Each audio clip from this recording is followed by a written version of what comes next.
ضروری نہیں کسی چیز کا مل جانا ہی دعا کی قبولیت ہوتی ہے، بلکہ کسی چیز کا دور ہو جانا بھی دعا کی قبولیت ہے۔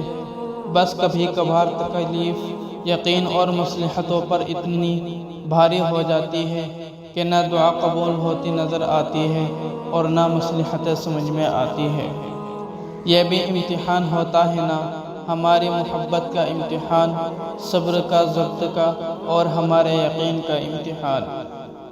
دعا چاہے کسی بھی حالت میں مانگی جائے ضرور قبول ہوتی ہے نا، بس قبولیت کے انداز مختلف ہوتے ہیں۔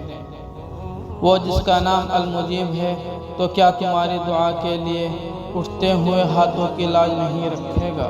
وہ تمہیں بہترین سے نوازنے کے لیے بدترین سے ضرور گزارے گا تاکہ تم بہترین کی اصل قدر و قیمت جان سکو۔